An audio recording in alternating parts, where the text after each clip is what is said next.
out there? Welcome to the Bring the Popcorn podcast. It's your host with the most, Mr. Jason Craig, aka the friendly neighborhood dreadhead. And today we're here with an interview with someone that I know that my co-host Adam is going to appreciate because he is a connoisseur, if you would, of the dad jokes, and he is the creator and owner of storycomics.com LLC, Mr. Barney Smith. How you doing, Barney? I'm doing great, Jason. Thank you for having me come on. I know we were just talking before we went on the air. I know we're gonna have a great time, and I warned you, Jason, beforehand. Is like you need to cut me off because I will go on tangent after tangent. So I will make sure I can entertain, but you got to put a leash on me because I will just I'll talk for hours on things. So yeah, just to be Hey, prepared. hey, popcorn podcast fam, let him know we be on here for like 2 to 3 hours on regular shows just talking. So long windedness it is not anything new here. So it's okay. It's okay. I don't got nothing to do today. You don't got nothing to do today. Are we even? Hold on. Trying to see podcast fam. Are we live by any chance? It says that we're live, but I do not see Me it. Let's watch check. one. I'm gonna go to bring the pa. Oh yeah, we're live. Let me just go ahead and oh, just want to make sure that everybody can look at this goodness that we about to get into today. But while I'm doing that, so Barney, let the people know a little bit about you. Like how'd you get into, how'd you get into the bookmaking business? So yeah, so long. So I got to remember. This is long story short. So I actually ended up. Um, I ended up. I got a degree in fine arts back in the late '90s, and then as what anybody would do with a degree in fine arts in the late '90s, you join the Peace Corps. So that's what I did. So I joined the Peace Corps. I was in the Peace Corps for about 4 years. I was in Niger, and fell in love with and what I did is like while I was there I actually started making comic books about my time there in the Peace Corps. And so and then from there I came back. I ended up getting a master's degree in international education, and then went back overseas. So I went back overseas for a lot of years. I worked for like other places like Doctors Without Borders and whatnot. I was in places like Libya, Zimbabwe, Uganda, Philippines, Pakistan, all kinds of places that you don't normally go on vacation. And then my last place I was ended up in Nigeria. I was in Nigeria doing an urban maternity healthcare clinic, and I ended up meeting my wife there. So I always laugh at the 90 Day Fiance, Jason, because 90 Day Fiance, I laugh at that because you know why? I dated my wife for 30 days before we got married because I knew that when you're dating a Nigerian runway model and if you do not do something within 30, she's going to find out how much of a goofball I am. And so I had to do something quick. So we ended up, she came back here, and so I've been together with her now for over 10 years. And so being married with her for over 10 years, what I ended up doing is, it was weird because people always talk about, oh, marrying a Nigerian coming to the United States, it must have been like culture shock for him. Like, not what you think. The culture shock was moving from Lagos, which is one of the five mega cities. Like, she's Right. never seen the country before.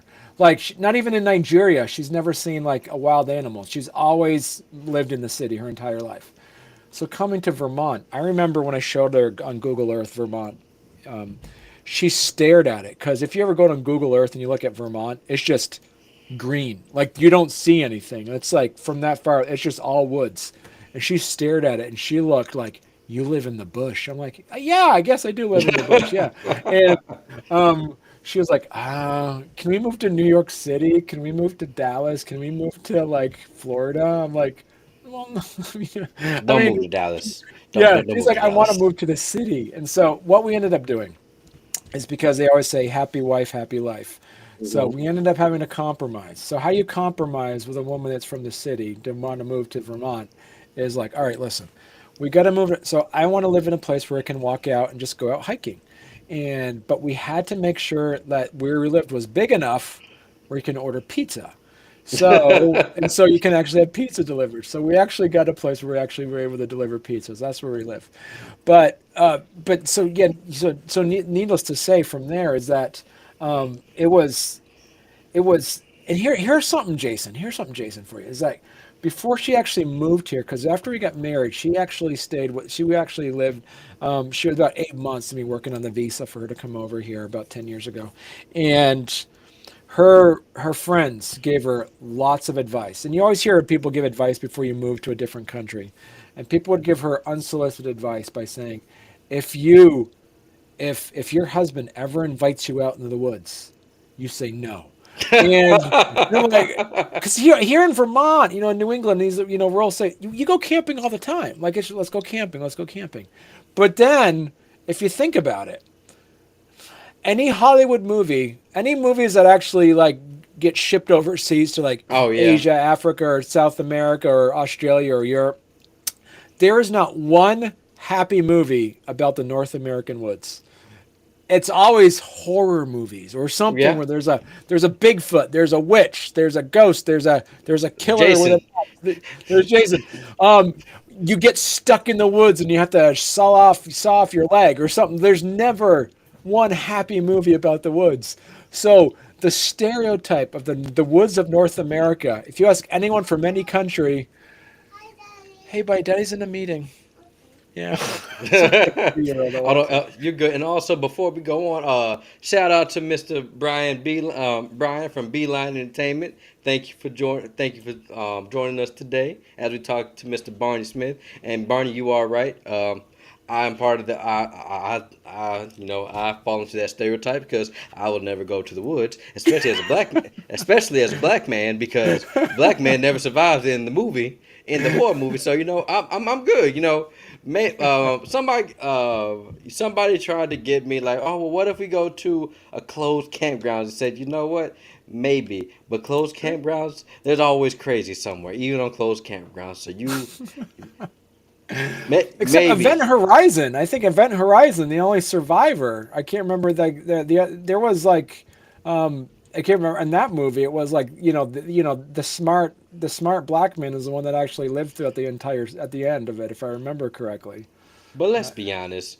How many horror movies have the smart black man? It's mostly the stereotypical black man. Like, I'm sorry, my favorite. I know it sounds messed up, but my favorite scene they killed a black man was in Jason Takes Manhattan, or what I like to call Jason on a Boat, because he is the first and only person I know to actually fist fight Jason, and he literally knocked his head off his shoulders. Oh, that movie's so bad. That Yeah, movie's but so bad. yeah, because there was it's and that was a thing too. Is like, so I mean, and so basically, so how I got into books. So basically, as a cartoonist, as a comic book indie comic creator for many years here, I ended up wanting to learn. I wanted to start like talking to my friends and colleagues on, hey, give me, do you have any advice for me? And this was basically pre-pandemic when I started back in 2019. And I had a lot of friends that would ask me questions, like I would ask them questions, and they had really good advice. So I ended up then I turned that into a podcast called Story Comic Presents, where I ended up, interviewing amazing storytellers and artists. And then from there, I kind of spread out from indie comics to like children's book illustrators and artists and stuff like that. And so during that time, during 2020, as everybody in your audience recalls, 2020 was a pretty hard time for the internet. You had COVID. You had, in here in the United States, we had an election season happening. We had all kinds of people that were very specific in their own beliefs and opinions on almost everything. So everybody turned into an armchair epidemiologist and an armchair politician, political Right. analysis. Everybody had an opinion on something. So you could stumble into by accident, or you could find out on purpose, get in a fight with anybody on the internet. So what I ended up doing is says, you know what? I'm gonna take my corner of the internet and just make it a nice, safe place. So I ended up doing research and like always doing digging and scouring the internet and finding a dad joke, and I would post it every day. So I did that. I would start doing that, and then it wasn't until then last year I was able to have enough jokes to actually make my first dad joke book. And what I gotta say, Jason, what I'm really proud about this, as I say, I'm a cartoonist, so I ended Mm-hmm. up having to illustrate. I illustrated all the pages with backgrounds that were stereotypical dad kind of things, like raking, chainsaws, workbench, Right. brewery, but bicycle, broom. Because I also have two daughters, and it's very important to me to make sure there's no stereotypical chore, this any gender specific chore in my house. Right. I wash dishes, I clean, so that's why I'm also making this is like, so right here there's a kitchen sink here, because dads do dishes. So dads do laundry, dads mow the lawn. So all these are not only is this the only full color I've found, full color dad joke book, it's also the only dad joke book that, and I'm proud to say, is completely and utterly safe for everyone to read. You can pick up any, not even a dad joke book, but any joke book. There's going to be a section in there that's going to have inappropriate jokes, some dirty jokes. It's going to have misogynistic jokes. It's going to have racist jokes. It's going to have political jokes. It's going to have jokes that are going to make people feel uncomfortable, and they're going to read it and go, yeah, I'm not reading that one. That one's offensive. Right. This is 100% inoffensive to everybody reading it. And unless you're a big fan of Darth Vader, then you're going to be offended by some of these jokes.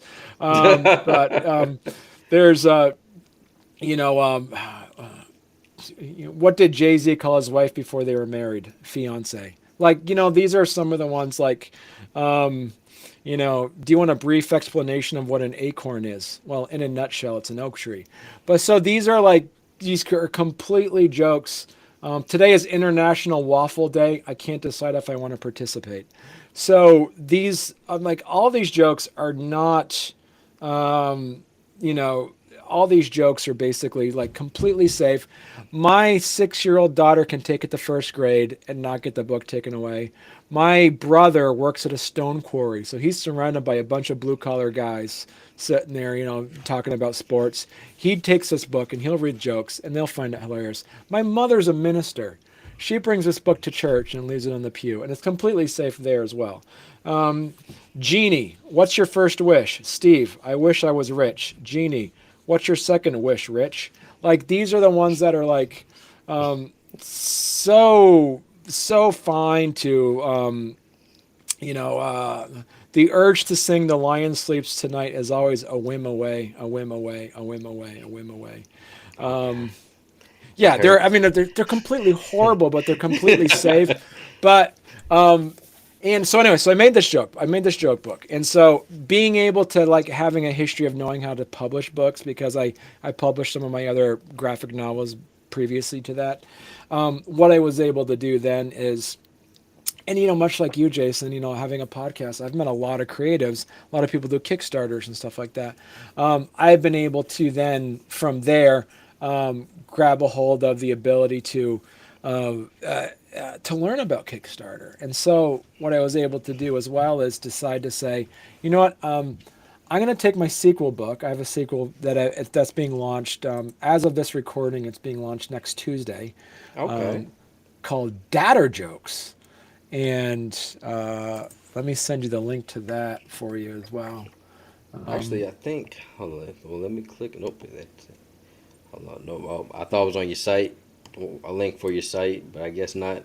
Cause I see the logo for it. Yep. Oh, I didn't even link it on there. All right, let me. Well, I most time. Wait. No, that's Pinterest. It's on Pin. That was the Pinterest link. All right, let me.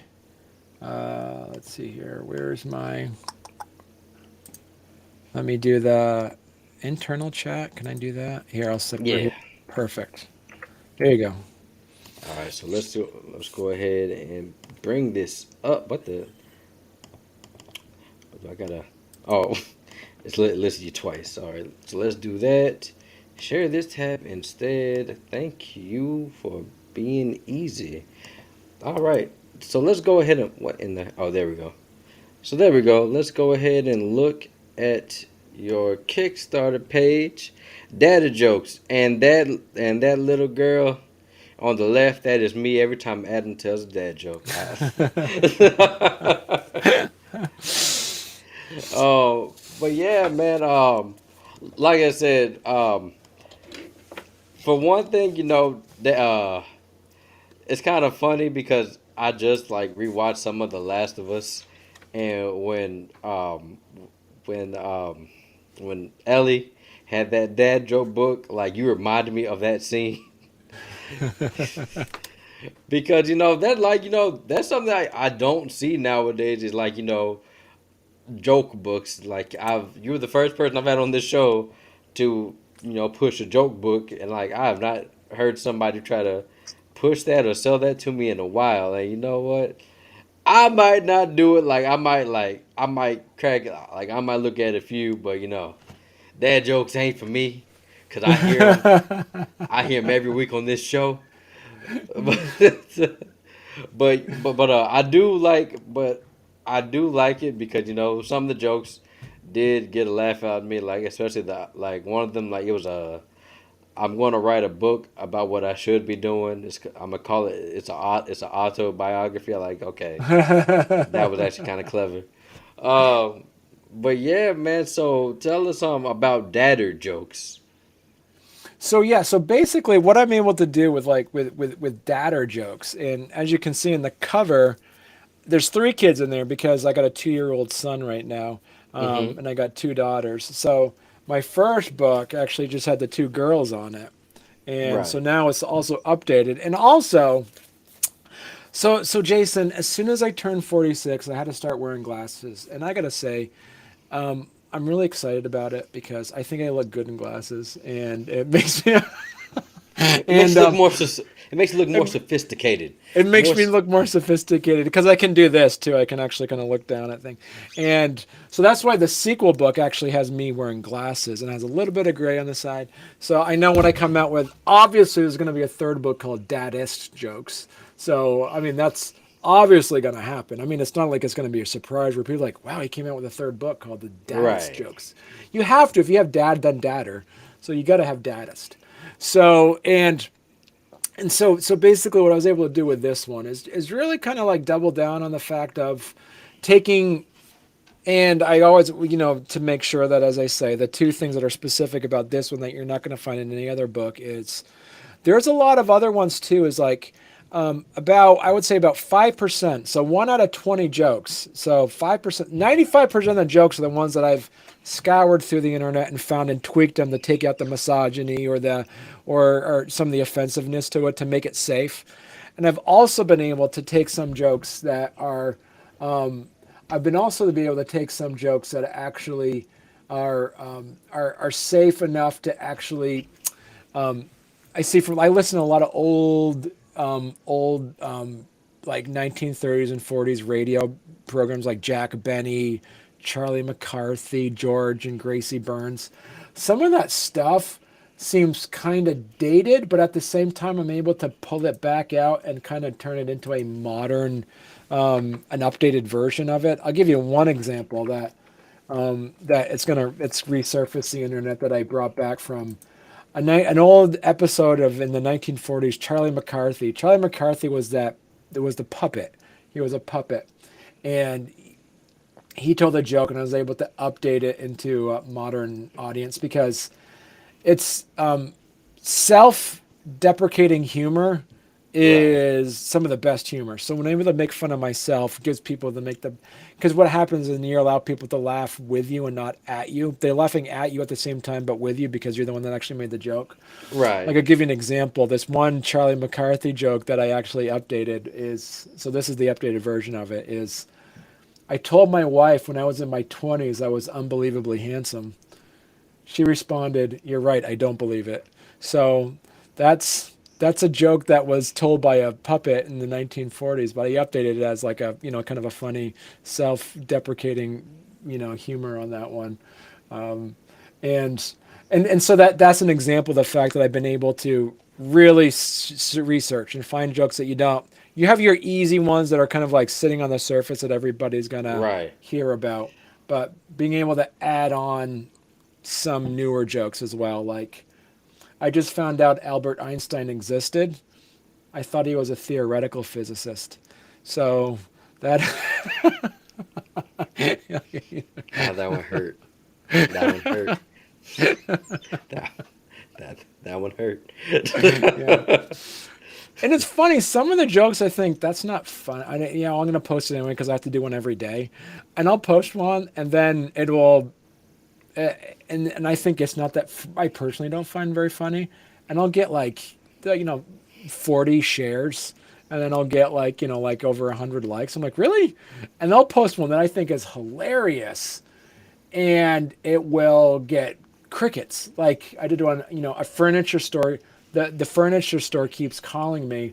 All I wanted was one night stand, and like that one, I thought that was hilarious. But yeah, some people just kind of like I don't know. It's either it goes over their head or it just goes so below that they just don't even. Yeah, yeah, And that's the thing about comedy, because like comedy is very subjective.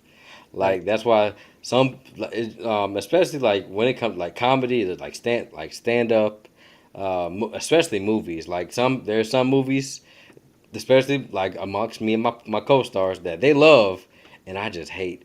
Like I just but I tell people it's okay if you like. It's like for anything it should be okay. You like what you like. Right. But because everything can be subjective, but comedy itself is very subjective. Like I said, I'm not the biggest fan of dad jokes, but Adam loves dad jokes. He gives us one every week, so I'm pretty sure if once he sees this, Adam's probably gonna be the first one in line to buy your book. He's probably gonna buy the whole set. I'm gonna just let you know that right now. He loves dad jokes. He posts them every day on his page too. Y'all should get together and do a collab book maybe one day. See, exactly. I know. Yeah. But yeah, man, but I do like what you're doing because it's harmless fun, and even the corniest joke can brighten someone's day. Right. Especially like you said, 2020 was, oh, it was terrible. We had the George Floyd murder. We had Yeah. just police brutality videos well, we've always had them every day. Just it more brought to light since there was nothing going on. Right.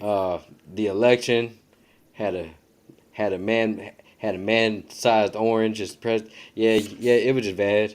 Like see, for everybody else, it was staying inside. For me, Right. I'm a recluse. I'm an ambivert, so I can be both. But I'm Yeah. mostly introvert, so everybody was freaking out, being depressed. Like, ooh, staying inside, man. That's I get to play just games all day. Man, that sounds I like know a blast to exactly. me. But I guess for other people, I can understand them being outside, like they were like drug addicts fiending for human interaction. I said, nah, I'm good. I can stay clean from human interaction for a while. Right. Exactly. But yeah, man. So okay. So since you're into like the dad jokes and it seems like you're kind of you're knowledgeable of comedy, right? Yeah. So what would you say is like your biggest inspiration or people that you like? It can be from any era of comedy, all the way even to Charlie Chaplin. Right. I've been really, as I say, like there's a few things. One is that comedians that actually make a statement, like I would say George Carlin is my favorite. He's the one Oh, that I actually, love if I'm Judge looking for, Carlin. if I'm looking for a comedian that that has some messages to it, I like George Carlin. If I want to find a comedian that actually is great at puns and one-liners, and he died young, which is sad, is um, uh, what's his name? It's see, you caught me off guard, and I'm gonna remember what his name is. It's um, it starts with the letter M now. Um, Duck Subway joke. I bet that's gonna help me find it. It Hey, do you was. hear that? It sounds like a cricket. Oh, I do have it. Hang on, I gotta. There, I got a cricket Oh, and it's stuck in the corner behind my filing cabinet. And I haven't been able to get out. oh, There. okay. I was like, am I just tripping? Do I hear a cricket? Yeah, no, you hear a cricket. that Yeah. cricket Sorry like about that. noticed me. Yeah. That cricket like noticed me. Damn it. Notice me. I've been trying to get. He's stuck between, right on the edge of my darn thing, and I can't even get him out. I'm trying to You finally get know, him out. you're like you know. See, you're better than me because you sound like you're trying to not kill him. I would have been trying to just smash him with the filing cabinet. I'm the kind of person that will actually like, if there's a spider or fly, I'll actually try to get a cup and let him out because I'm just like, it's just I don't know, like I don't. Maybe it's because I really liked it. I was really appreciated Pinocchio. I don't know if one of these insects is probably like my guardian angel that's just trying to like check in on me, You're a and I'm Jiminy like, Cricket. yeah, I'm like it's my Jiminy Cricket. It's really picking up. Mitch Hedberg, that's his name. Yeah, yeah. I actually did hear a lot of Mitch Hedberg stuff. He was the one. He died of was it? It was it The drug suicide or was overdose. yeah drug like I Yeah. remember I remember like he would incorporate how sad he was into his comedy. And at the time, people just think it was funny, but it was like really oh snap, very he's very depressed, and we lost him young. We did lose him young, but Hedberg, he was actually really good. George Carlin, I just love. What was that one he did? Was it nine? Was it nine things you can't say on TV or something like that? I forgot what it was. The nine swears, yeah, the nine Yeah, words you can't say on TV, and that actually made it into like a that actually made it into a Supreme Court case to determine for FCC rules and regulations as right. well. Yeah, and the other one I think who was brilliant way before his time, Jack Benny doesn't get any credit for. He's basically, if you think about sitcoms, like the television comedy, how we even created the situation comedy, because what you went from is that you ended up having comedy on the radio was all based off of vaudeville, which was all Right. skits and stuff. But the idea of actually telling and sitcom stands for situation comedy. So Jack Benny was the one that actually invented the situation comedy, the sitcom on the radio, and he actually based it off of his group of friends, his cast. His cast was people who, his cast was actually people who were actually making the Jack Benny show. So his show was about making his show, and Right. he had joke after joke, and it was witty. And if you take like a family tree, like the trunk of modern day comedy, the base of it is Jack Benny. You can actually figure back out he actually invented the term. He actually invented the name Rodney Dangerfield. Actually, Oh, really? yeah. So he actually used the word. He actually used the name Rodney Dangerfield as some throwaway famous person, and it wasn't until Rodney Dangerfield that's not his real name. Rodney Dangerfield's real name was something else. He actually ended up using his stage name Rodney Dangerfield as so yeah, so Rodney Dangerfield's real name was Jacob Rodney Cohen, and he actually came up with the name Rodney Dangerfield from listening to all Jack Benny radio shows. Oh So wow. yeah, yeah, Okay. Okay. Well, yeah. like I said, you got a good taste in comedy, especially when it comes to Mitch Hedberg and George Carlin.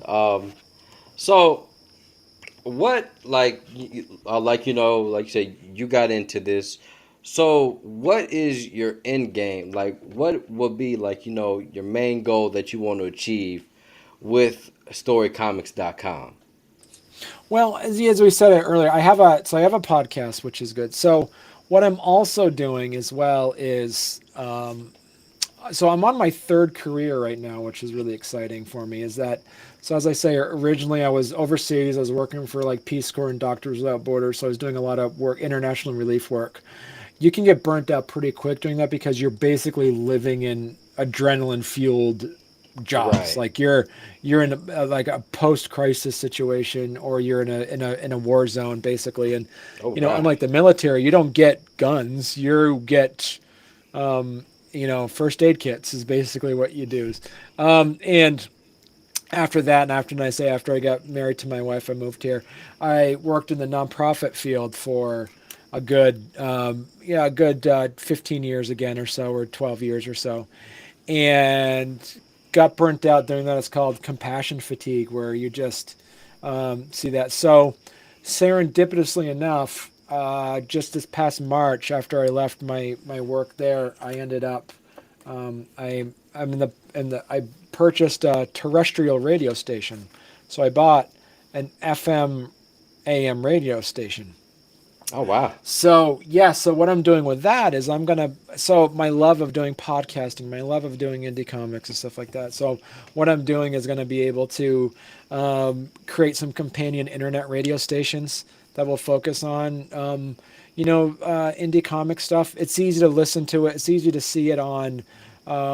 It's easy to see that stuff on like podcasts and stuff. But actually having a dedicated internet radio station that's just for people like you and me, Jason, that we can, listen to a series of an entire radio station that's just talking about indie comics is going to be important. And because I don't know a lot about country western music, but that's the radio station I bought, and I don't want to change it because I don't want to lose, the Right. ad revenue from that. But being able to actually have a companion, internet radio stations that focus on, indie creators and stuff like that is going to be good for me. Right. And yeah, and then like I say, and the passion behind like the dad jokes is it's I really believe it's amazing to see, you in the dad joke world, in the pun world, like your co-host knows, you see them all the time. It's so Right. amazing that like a joke that I see resurface 20 times online, and people are like, hey, have you seen this joke? I'm like, that joke's been around for like 10 years. What do you mean, have I seen that joke? Of course I've seen that joke. Um, but some people, it depends on when people see it, or because Twitter or X, whatever it's called, or Instagram or Facebook, it's like interstate billboards. If you drive Right. past it, you're gonna miss it. So everybody's Facebook pages and Instagrams and Twitters gets refreshed literally every 3 seconds. Right. So the fact is like having to refresh the jokes and stuff like that. And there's been a few times where people actually like shared with me, said, hey, have you seen this joke before? And they reshare my joke that I put out last year that's already been reshared like over 100 times, and it finally comes back to me like some sort of like pun boomerang comes back. Which reminds me of like what do you call a boomerang that doesn't work, Jason? I do not know. A stick. So it's like these are like it's Uh, like there's so much. It's so the being able to actually be that consistent place, and it's so fun, Jason, knowing that we can like wear different hats, and other people not sure like what they it's like um, knowing that when I was, working at the nonprofit field, nobody knew I had a podcast where I interviewed authors and artists. And the people that I interview, like on my show, didn't know what I did in my J job. And, and I talked to my family of, what, that it's so interesting is that like we all wear different hats. right. I'm, I am consistently, I am a cartoonist, podcast host, author, father, son, husband. Like I'm so many things at once, and it's amazing to be able to balance all of that in a way to not show priority but show passion for each parts of those things. And um, and what I love about the dad joke piece is that that's kind of like the culmination of everything I am, is that you can't be a dad without kids. And I can't do the dad joke book without being a cartoonist. I can't do the dad joke book without actually like promoting it on a podcast, and I can't do that without actually making money on the side because it's not. I'm not making being rich off of this. So I have a day job to make sure that Right. happens. So it's pretty fun that actually what I love about the book itself is that it touches on every aspect of my life, Right. and it also is giving lasagna is just spaghetti flavored cake. See, that's not really a joke. It's kind of a funny observation, but I put it in there anyway. But and it's also showing homage to my family because I have I have parents as well. So yeah, Right. So yeah. let's take a look at your site for the people that is interested in storybooks.com. Yeah, as you see right here, or storycom. I don't know. I'm sleepy. As you see here, it says story. Okay, What did I just do? Hold on. Nope.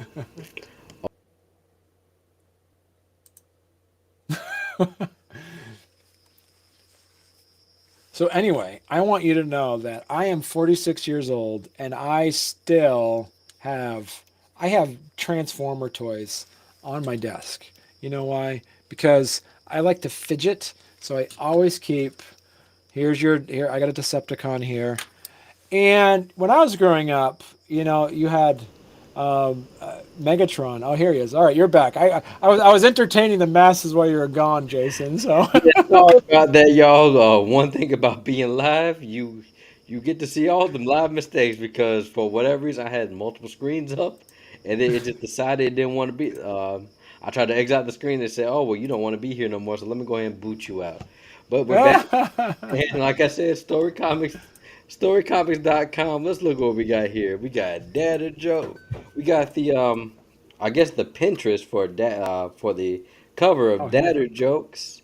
Oh, You made me decide to. I am gonna open. I'm actually gonna save that.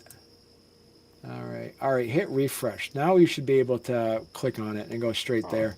Thank let's you, see. Jason, for teaching me that. So now, so click on it. I think it should open right up. All right. Yeah, there we go. Hey, see, I help out even when I fuck up. Uh, but but yeah. Oh, also congratulations on 20,000 downloads. I Yeah. see that. Oh, you use Podbean as well. Okay, I see you. Yeah. I love Oh, Podbean. Yeah. Yeah. and then you got the playlist right here.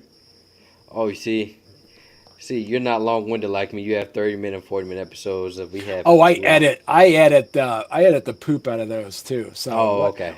See what I do. See what I do, Jason, is like I mostly edit out myself, so I take out all my ums, and people think I sound brilliant because it's all. And I'll leave all the ums and stuff on my guests, but because it's good to make me sound smart. So, but I usually that's what I do. Yeah, for me, I just, I just sound stupid and off camera, so I just leave it in. So like, what people see is, that's me in real life. It's okay. I don't take offense to it. You got a Patreon. Let's go to the Patreon and see what you offer for the. Oh, that's Pinterest. Oh, what? No, it took us to it. No, that's Patreon. You should click on it. It Okay. should work, right? Yeah, it works right here. So let's see what memberships we got. We got the $2 Story Comic Club where you get the color PDF versions of your graphic novels and your early access to new releases. Now, if you're feeling risky and want to bump it up to $5, you get the work in progress BT. I guess like the work in progress BTS stuff. You get the Patreon only sketchbook for you art lovers out there. Get access to the Patreon only interview recordings with guests. Oh, that's actually kind of cool. And Yeah. everything in the previous tier and Discord access. You were doing much more than me in the interactive space. I'm still trying to learn all of this stuff. And you know what's so crazy? Okay, y'all, I'm so sorry. Let me go ahead and share that tab because I was not sharing the tab. There we go. So So, what? Yeah, and one of the things too I want to point out, Jason, is like for anybody who's out there that's also creatives, what I'm able to do as well is actually add on there for the first 15 Patreons. What you have is called the Founders Club, and you will be in perpetuity. I'm going to share all your links on all of my all of your links to your stuff on all of my show notes on all my podcasts. So it's actually for those for as little as $2 a month. Your stuff can be shared by to seen over 20,000 times. So that's I highlight that and that's only for the first 15 members that actually first 15 people that join, and you get that on like all my end screens as well on my Facebook page, on my YouTube videos. So yeah. Right, right. So, as far like your podcasting goes, like, do you find it difficult? Like, since you're in the game like me, do you find it difficult to? It was difficult to find your niche to where people were like, oh, let me listen to this. Like what people actually like, or like did it come natural to you? Yeah, yeah, first you have to. Who is that? Is like never sit back and wait for inspiration. You have to go out and chase it with a stick. Inspiration, Right. and sometimes you don't end up getting to choose what people like about you. In a way, it's like so. And that's where it came down to that. I realized that my entire intention was just to do indie comics. But when I found out there was no niche for children's books, and specifically authors and artists in Vermont didn't have a platform, that's when I was able to also kind of pivot and do some more stuff with that. And I ended up really kind of figuring it out, and to the point now as well is that, and I think we're talking about before we went live, is that the audience does not quite understand how much prep time it comes and how much post time it comes into creating this format. It's not as easy as just hitting a play button and going, like you're talking before, Jason. It's like, I have to upload this, I have to do that. You always want to make sure that you do some research on the guests that are coming on as well, because you want to make sure that you're able to provide them with some, the show that you're asking that. But here's the piece, and I want to say this to all future guests, bring to popcorn. Make sure that you are to make sure that when you're on Jason's show, when it's over, share the show. It's not Jason's job to share that you're a guest. He can for his, but for those that want to learn more about Jason, it's really important that for me, when this is over, I'm gonna share the heck out of this to all my, to my friends and family and those that might be following Story Comic, because it's important to acknowledge the hard work and dedication that Jason is doing right now. So, yeah, for that piece, that's always been kind of like a thing about that is like what we're providing as podcasters. We're providing free marketing materials for Right. creators, and recognize that it's free marketing material for creators. So do not take advantage of that. They you are wasting their time. They're not wasting your time. So this is something where I see some people cancel or do this or say, no, I'm not going to be around, or that, and then just end up ghosting you for any reason whatsoever. Like, I'm doing this for you. You're not helping me out in any way. It's like, Right.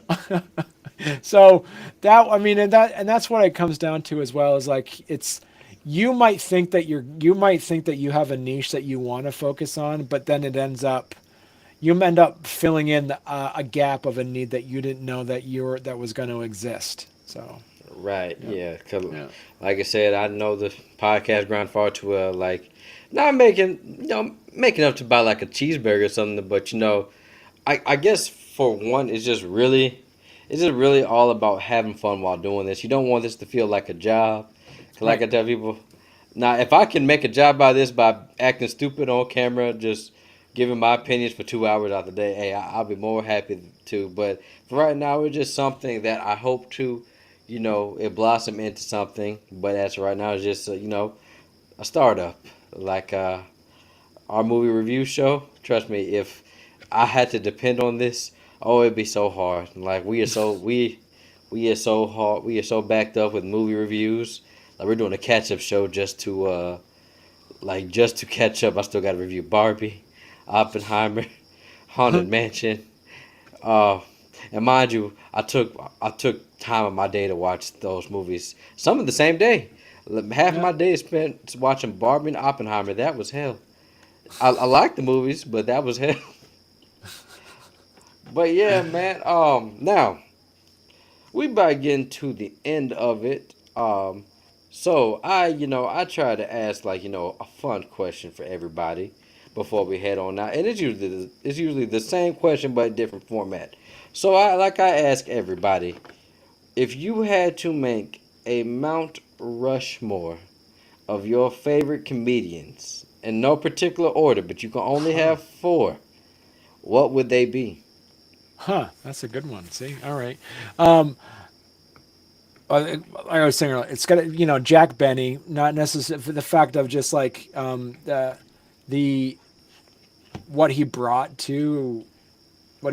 to the world, and so I'm going to look at it based off of not my who my favorites are, but based off of who brought the most to the realm of comedy. Okay. So I'm gonna have to switch it up a bit. So then I'm gonna if I'm doing it based off of the history of comedy and who did the most on there, and who carries the most, I would then have to say William Shakespeare. All right. It's just that, yeah. Do I like Shakespeare? No, but I'm just thinking like, well, what if I had to make a Mount Rushmore? See, I'm taking the question between the fact that this isn't my own personal Mount Rushmore I'm making in my house. If I have to carve out faces on the side of a mountain, then I'm gonna have to make sure it's something that's objectively like serious. So it would be William Shakespeare, Jack Benny, and what's his name? All right, and it's and um, of what is it? Inventor of the his name is um, I can tell you who it is. See, you caught me off. You caught me off guard here, and it would be here's one for you. Thomas Nast. Okay, Okay. Thomas Nast is, and this is good for the cartoonists out there. Thomas Nast was the one that actually invented the what we think of Santa Claus. He also invented the Mr. Moneybags, like the rich man with that monocle and carrying the money, like Oh, the actual bag of money, like a big sack with a dollar sign on it. He was a cartoonist from like the 1890s, and he also invented the Democrats, donkeys, elephants, Republicans. So he was the one that actually created a lot of the images that we think of right now, and he did it as a political cartoonist. So there was a tinge of humor on that, and so that's those four. So William Shakespeare, Jack Benny, Thomas Nast, and I gotta throw in a modern thing on there, like is that Robin Williams would be the other one. So I would okay. throw that. See, so Okay. Jason, that was a great question. I had to think Yeah. about it, and actually, you know what? I would actually visit a monument that actually had William Shakespeare, Thomas Nast, Jack Benny, and Robin Williams faces carved in the side of something. See, Well, you know what? We can make that happen by. I mean, I don't know. I'm not a. I mean, we can do that with stick figures. We can do it with stick figures. I'm not the best artist. Uh, I just realized, but wow, did everybody in the early 1820s? I mean, everybody in the early 1900s and the late 1800s. Did everybody just have handlebar mustaches and just long goatees? I guess so. Yeah, it was it was what was in. See, it's like everybody wearing tie dye in the '70s. It just happened to be what people did. See. Yeah, let's not bring that back. We don't need handlebar mustaches and long goatees. Let's not. Let's keep that. Let's keep that in early. But hey, man, I had a blast talking to you, but we about to get up out of here. But before we get up out of here, where can the people find you at? And before you say, while you're saying that, let's go ahead and bring back up the your damn, I can't even talk. Bring back up your site, and then we'll just people where else they can find you at. Yeah, so I have the website storycomic.com, and on there you'll be able to see all my books that have the some of the books I've done, some of the my podcasts, my shows are on there. On there is also hyperlinks to my Instagram account, my YouTube, and also my Facebook page as well is on there as well. It's updated weekly, so if you visited 2 weeks ago, come back because it's going to look different. So and and I do have a Blue Sky and I got a Threads, but I'm just waiting to see when they invent the icons for that so I can stick it on there as well. So All right, we all heard him, and like I said, do listen to this man's shows. He might have that flavor that you're looking for. So do check him out. Matter of fact, let's just what happens if I click on the show? Let's go to the Nerd Stock Talk. Okay, there we go. We're gonna share this tab instead. Yeah, so look, just you got links for it. Go ahead and check them out, y'all. But hey, we're about to get up out of here because it's Saturday, and Saturday we're supposed to be having fun. I mean, this was fun, but this is fun. Yeah, see, I mean, you could listen to Jason and Barney all day. See, this would be good. well, See? I'm pretty sure my fans be like, he talk out of his ass too much. I don't want to hear that all day. So so yeah, we gonna get up out of here, y'all. Once again, please follow this man. Also, pick up his book, Dad Jokes, and then when Dadder Jokes drops, please, because we are all about crowdfunding on Kickstarter. I have a stack of comics that just looking at me like looking like when you gonna read me, bitch. So I'm gonna get on up out of here, and people, you get up out of here as well. And Barney, hope you have a good day, and you know where to find me at. That's Bring the Popcorn on all your social media platforms. I'm gonna make a thread, y'all, because Twitter, Elon Musk is ruining Twitter Yeah. or X or whatever it is. So probably gonna make a thread. Follow us on Instagram. Where else am I? Facebook. T Public to get all your Bring the Popcorn goodness. And this weekend we will be doing a show to review the Voyage of the Demeter, which is that new Dracula movie. Should be fun. I might go see the early access for Gran Turismo, and I might give my thoughts on that, or I might just wait. It's not getting favorable reviews, so I'll be the judge if I want to wait or just do it early, get it out the way. And also, we're going to have a discussion about why this summer season of Hollywood blockbusters has been probably one of the worst, performance-wise. And then, yeah, so once again, y'all, that does it. Barney, it's been fun talking to you, man. Yeah, thanks for having me come on. I appreciate it. No problem. And people, just remember when you come to these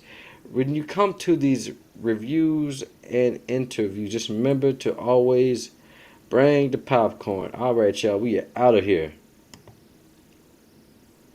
Oh, Raider.